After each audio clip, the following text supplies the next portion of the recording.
Hi guys, सो आज मैं कुछ बहुत ही मेसी एंड एक्साइटिंग सा लाई हूँ आपके लिए which is going to be very very crazy for the both of us. Seriously listen to me very carefully. I have a chit of alphabets. ठीक है, इनमें बहुत सारे अल्फाबेट्स लिखे हुए हैं. These are approximately 6 to 7 chits.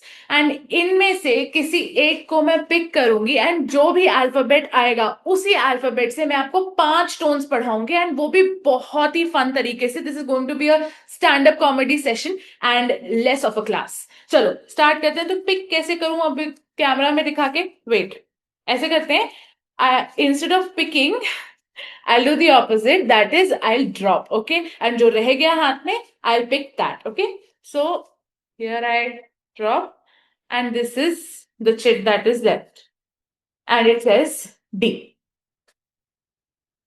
चलो let's start with the first word and that is diffident. Diffident, ठीक है. डिफिडेंट का मतलब होता है लैकिंग कॉन्फिडेंस और बीइंग रिजर्व्ड. अब देखो, कई सारे लोग होते हैं जिनको अपने मेरिट पे या अपनी किसी भी क्वालिटी पे या अपनी फिटनेस पे, अपनी बॉडी पे कॉन्फिडेंस नहीं होता है. कई सारे ऐसे लोग हैं. मुझे भी अपनी बॉडी पे कॉन्फिडेंस नहीं था, लेकिन मैं धीरे धीरे करके अटेन किया उस कॉन्फिडेंस को. जब मुझ में वो कॉन्फिडेंस नहीं था तब मैं डिफिडेंट थी. अगर आप देखेंगे तो मोस्टली क्या होता है, लोग कॉन्फिडेंट वर्ड यूज करते हैं एंड कॉन्फिडेंट के उल्टे को बोलते हैं under confident. Correct, which is absolutely wrong. बिल्कुल गलत होता है. Under confident is not the antonym of confident. Diffident is the antonym of confident.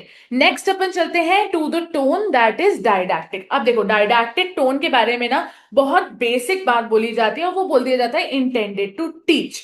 लेकिन सिर्फ और सिर्फ यही मतलब नहीं होता है डायडैक्टिक का. नहीं तो वो इंस्ट्रक्शनल हो सकता था. नहीं, डायडैक्टिक मीन्स प्रीचिंग. जिस तरीके से आप देखते हैं मदर टेरेसा ने क्रिश्चियनिटी को प्रीच किया था या क्रिश्चियनिटी के बारे में अवेयरनेस बढ़ाई थी, उसको बोलते हैं डायडैक्टिज्म. अब अगर आप देखोगे तो इसका सबसे अच्छा एग्जाम्पल जो है वो है ओशो. अगर आप ओशो को नहीं जानते हैं तो आप गूगल करिए उनको, आपको समझ में आएगा.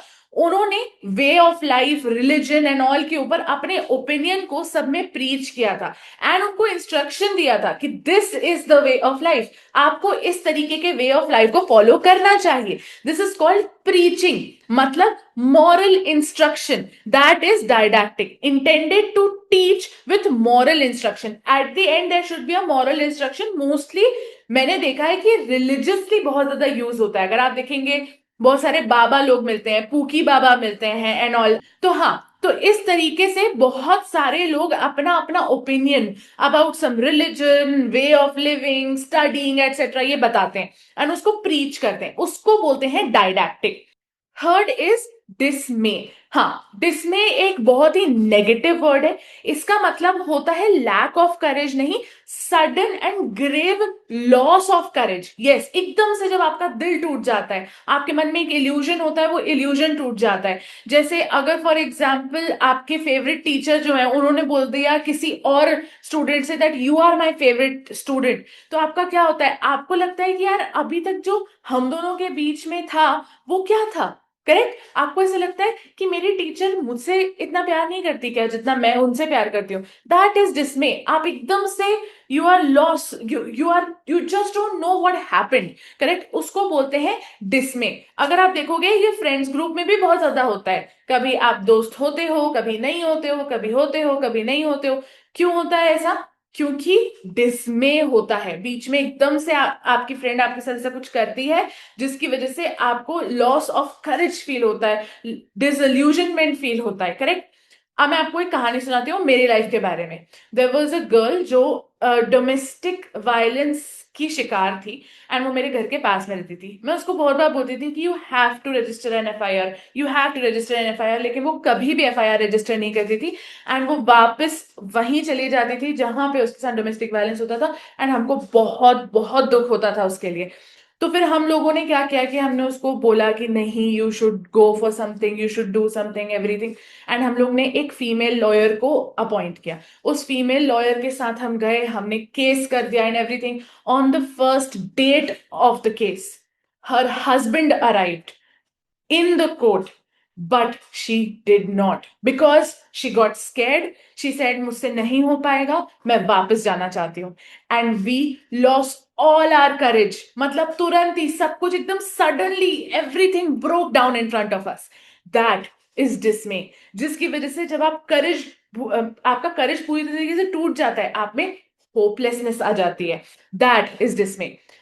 Fourth is derogatory. डेरोगेटरी, ठीक है. तो इसका मतलब होता है लेसन मेरिट और रेपुटेशन ऑफ. अब देखो, अगर कोई इंसान किसी इंसान के बारे में बहुत गलत तरीके से बात करता है तो उसको बोलते हैं डेरोगेटरी. अब मैं आपको समझाती हूँ कैसे होती हैं ये सब चीजें. जैसे कई बार आपने सुना होगा, अबे लड़की जैसे क्यों हंस रहा है, अरे लड़की जैसे बॉल मत फेंक, अरे ये क्या हरकत है, लड़कियों जैसे क्यों हंस रहा है ना. तो क्या होता है, आप क्या कर रहे हो, लड़की वर्ड को, लड़की वर्ड के मेरिट को बहुत गंदा कर रहे हो, बहुत छोटा कर दे रहे हो. लड़की को एज अ गाली, लड़की वर्ड को एज अ गाली यूज कर रहे हो, जबकि लड़की वर्ड का मतलब टोटली डिफरेंट होता है. वो सिर्फ एक जेंडर को दिखा रहे होते हैं. करेक्ट. तो आपने क्या किया, आपने एक किसी चीज को जिसका मीनिंग वो था भी नहीं जो आप यूज कर रहे हो, लेकिन उसके मेरिट को आपने कम करके यूज किया ताकि आप किसी को नीचा दिखा सको. करेक्ट. नेक्स्ट होता है डिसडेनफुल. अब देखो, डिसडेनफुल का मतलब होता है कंटेम्पशस या फिर एरोगेंट सुपीरियोरिटी. अब देखो, क्या होता है डिसडेनफुल में, कोई इंसान इतना ज्यादा एरोगेंट होता है कि वो बाकी सबको अनवर्दी समझता है. ये समझता है कि यार इन लोगों से मैं बात नहीं करता, इन लोगों से मुझे नहीं मिलना चाहिए, ये लोग मेरी फ्रेंडशिप डिजर्व नहीं करते हैं. Let me tell you another story about this. ठीक है. तो there was a friend name Neha in my class. ठीक है. तो मैं एक दिन अपने सारे दोस्तों के लिए, अपनी पूरी क्लास के लिए चॉकलेट्स लेके गई थी, क्योंकि मेरे पास बहुत सारी चॉकलेट्स आ गई थी और मैं इतनी सारी चॉकलेट्स खा नहीं सकती थी because I was fat kid. तो मेरी मम्मी ने मुझे बहुत सारी चॉकलेट्स भेजी थी और बोल रहे थे पूरी क्लास में बांट बांट देना. ठीक है. वो मुझे गिफ्ट मिली थी by the way. That's very bad. तो Neha was very disdainful, very arrogant, very arrogant. तो when she came to the class, she was my friend, she asked me how are you, ये वो ऐसा वैसा नॉर्मल बात हुई. And then she saw I have a huge bag of chocolates and she said आज तो तेरा birthday भी नहीं है, why do you have chocolates and who are you going to give it to. And I said I'll distribute it in the class. इतनी सारी chocolate का मैं क्या करूंगी, मैं कैसे खाऊंगी इतनी सारी chocolate. So she says this particular sentence, these people, they don't deserve it. ठीक है. तो ये जो एक्सप्रेशन है, ये जो बात है, ये जो सेंटेंस है, व्हाट डज इट से.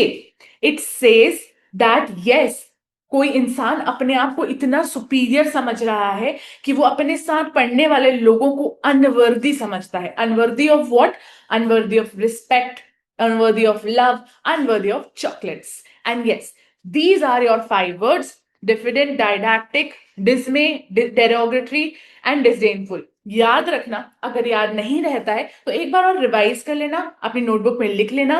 एंड जब भी मन करे you can revisit me, ask all your doubts please. And next class के लिए भी अपन एक चिट उठा ही लेते हैं. So again the same method. Yes.